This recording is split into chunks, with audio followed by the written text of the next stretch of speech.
if we look at it about it, and in every one of us, we who speak from the French Caribbean, read into the French language what Spanish people, Puerto Ricans did to Spanish, what African Americans did to English, what Jamaicans did to English. The people of Brazil don't speak the Portuguese spoken in Portugal. They speak a different variety of it, with the mixture possibly of the African and the Native American, the indigenous people. The Rosetta Stone, because you have to ask yourself, how can you have letters for a language you don't understand? So how could that third form of letters be Greek? You can't translate nothing if you don't understand the language. That third language that's at the bottom of the Rosetta Stone is not Greek. It's the language, the only language that the Greeks could morph and understand from what they got from the Kaba. Rosetta Stone. On the top, you have what might be called the King's English. Something written in King's English. The second would be Standard American English. And the third would be Ebonics. Ebonics is not African English. It's what Africans did to English when they were exposed to Standard American English. Standard American English was what Americans, so-called colonialists, did to English from the King's or the Queen's English, if you want to call it that. But the bottom line is, the Greek does not have a script. And here's my challenge. See, they don't let me go into classic conversation. Because here's what I ask them. Simple question. Let's keep it simple. Ask them this question. Any classicist that will tell you that the Greeks brought civilization, ask them this. Who was Thales of Miletus' teacher? Thales was their first formed educator. Who was his teacher? They cannot tell you because there's no way that it's recorded. Because Thales is recorded to be the first person of any common sense in that part of the world. If they can answer that question, and here's the second question I ask them. Why did all of the great thinkers, Plato, Aristotle, you can go to Socrates, you go down the line, all of them, why were they persecuted by the Greek government for teaching a foreign doctrine? Because if what they taught was indigenous to Greek, it wouldn't be foreign. It would have been part of Greek culture. So they must have been teaching something outside of what the Greeks knew. This is just common sense. This is no heavy thinking here. We have been given a bill of goods and we don't know how great we are. English doesn't have a script. English isn't a language.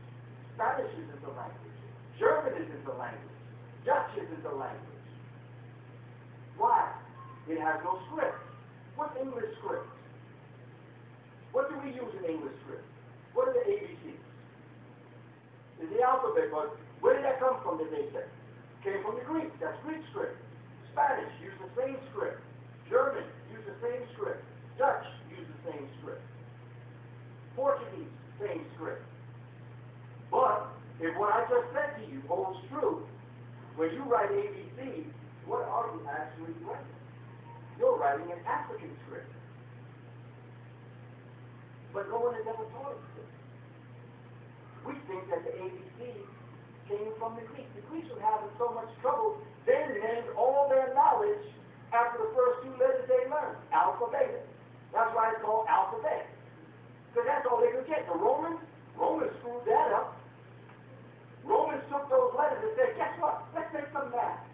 So then they started having M, D, C, L, V, X, I. Is that the Roman numerals? 1,000, 500, 100. The only place I see that now is in the front of movies and the front of buildings. They said, we can't even use Roman numerals no more. They didn't even understand mathematics. As an African people, we have forgotten our history and our culture and what we've done and what we've achieved. And that is because I don't blame nobody. We're all growing by matter of degree. And all we have to do is to keep this process going. But let's look at the owl. The owl is looked upon as being very intelligent. And you know, by the way, the owl is not the most intelligent bird. We know that. It's not the most intelligent bird.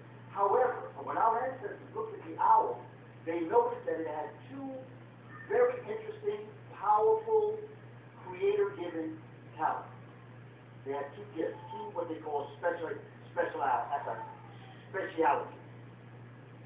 And the bird itself was given a speciality. And the speciality in a bird is what? What can a bird do real good? It can see. What can an owl do? It can see in the dark. In other words, it can see truth in a lie. It can see intelligence in ignorance. It can see sense in nonsense. It can see in the dark. So our ancestors said, isn't this a wonderful characteristic? Isn't that a wise person that can take out of all of this ignorance and draw out the light out of the darkness? What else can the owl do that's very special? It can turn it in 360 degrees. In other words, you can see all angles of things. Not only can you see brilliance in the dark, but you can see all angles of things so that you get a circular, circuitous, a circle vision of things so you can see things that others don't see. What a wonderful characteristic for a human being to be able to do.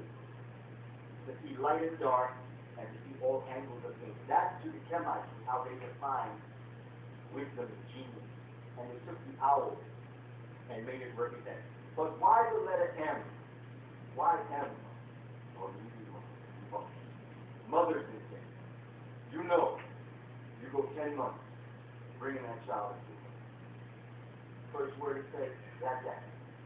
I go through all this, and he calling Dad. Who's been sitting on the couch and chilling all the time. I'm going through this morning sickness and all this. He called Dad. Papa. Kaka. Lala. But what's the last thing that child says? Mama. And the reason why is because